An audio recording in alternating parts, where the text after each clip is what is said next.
Guys, so you're looking to start an apparel shop on Amazon in 2024. Well, if you are, then let me give you a very clear idea about what to expect when it comes to return rates selling on Amazon using Amazon FBA, because the results will shock you just as they did with me. And I'm specifically talking about apparel here, which is anything that runs in different sizes. So that could be clothes, it could be socks, it could be something like shoes, for example. So if that's the product category that you're interested in, then listen very closely. I will walk you through exactly how many units I've sold, how many were returned, what my losses were before the returns, and what my losses are after the returns. This is something that's rarely discussed on YouTube, and I think it's what will either make or break your apparel brand. So I will dive into that very shortly. But first, let me just give you a brief background on my experience and my journey so far in the e-commerce world. I have been selling on Etsy for the past 6 years. I have sold more than 15,000 units with an average rating of 4.7 out of 5 based on 5,000 ratings. So I would say it's a pretty successful shop. My niche is women's clothing, specifically in the boho type, women's maxi dresses and kaftans. So what I decided to do was to start selling on Amazon because it's a much bigger marketplace, much bigger than Etsy ever was or ever will be. So what I decided to do was to start with my best-selling product on Etsy and sell that on Amazon. And that's a product that I sold over 500 units of with an average rating of around 4.7 out of 5. So I know this product is in demand and it's a good quality product because I have been selling it for the past 6 years, and it's basically what's making my shop on Etsy one of the top shops when it comes to kaftans. So what I did was I sent 15 units of this specific dress to Amazon, and I started selling it using Amazon FBA. Now, if you're not aware of what Amazon FBA is, it's fulfilled by Amazon. So it's basically where you send Amazon your stock, they store it, and whenever they get an order, they fulfill the order, they send it to the customer, and they deal with the after sales service, which is great because it takes a lot of headache off of my shoulders. So I sent these 15 units to Amazon and I started running some PPC ads. That's the pay-per-click ads on Amazon. And I was able to sell these 15 units within a couple of weeks. So I was really happy to be able to sell these 15 units on Amazon. And these are my results so far. So 15 units at a price of $40 per unit. That's $600 in sales.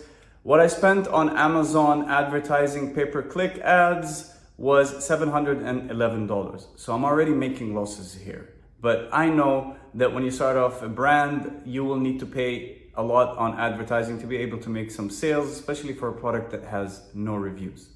Now, in addition to that, there are the FBA fees, the Fulfilled by Amazon fees. And these are the fees for Amazon to store and deliver the dress to the customer. For me, it comes out to around $11.50 per dress. So multiplying the $11.50 by 15 units, that comes out to $173. So taking all that into consideration, sales of $600, $711 in PPC ads, and $173 in FBA fees, I'm making losses of around $288. Now, I still didn't even include the price of the actual product or the cost of producing the product to me and shipping it to Amazon from Egypt. This is where my manufacturing facility is. So the losses will definitely be greater than what you see here. But just to give you an idea and to discuss this specific factor, I'm going to exclude that for now. So I'm making losses of around $288 on these 15 units sold. Now again, this is not my first time selling online, so I know that I will be making losses, especially when I start off, just to start making some sales and getting some reviews on my product. So I was already going in to Amazon with that mindset based on my experience in selling online on Etsy and on my own Shopify store. Now, the one factor that I had not considered, which is what this whole video is about, is the return rates. Just to give you an idea, I have a no return policy on my shop on Etsy. So whatever I sell is a sale made. However, when I started selling on Amazon, after selling these 15 units, 9 of these units were returned and refunded. So basically 60% of my sales were returned and refunded. Now that's insane to me. If you're going to sell on Amazon, then these are the type of return rates that you should be expecting when you're talking about apparel. Now, I have done it, you have done it, where we have ordered something on Amazon and we did not like it and we just asked for a refund. Amazon makes the refund and return process extremely easy and absolutely free. Now, who bears the costs of these refunds? You guessed it, the seller. And in this case, it's me. So remember how I told you that Amazon charges $11.50 to store and deliver the product every time a sale is made? Well, when a customer asks for a refund, Amazon only refunds me $5 of these $11.50 that I paid. So basically, I am paying $6.50 for Amazon to take this product, ship it to the customer, for the customer to try it and say, I don't like it, I want to return it. So $6.50 is a lot of money when we're talking about a $40 item. So basically, after subtracting the 9 returned units from the 15 units originally sold, these are my results. We've got sales of $240. We have the PPC ads of $711. We have the Amazon FBA fees for these 6 units that I sold at $11.50 per unit, which comes out to around $69. And we have the Amazon FBA return fees, which is around $6.50 for each unit that has been returned, multiplied by 9 units, which comes out to around $58.5. So my losses now are around $600 compared to losses of around $288 had these products not been returned. If your margins are not able to absorb these kind of losses when you're selling apparel, then don't even start it, because customers will always order stuff and try it on, and if they don't like it, they're going to return it. And this is an issue, like I said, when you're selling apparel, which runs in different sizes, because at the end of the day, when a customer orders something and they see it online, they might think that it's going to fit them, but there's so many factors that the customer will only know once they try it on.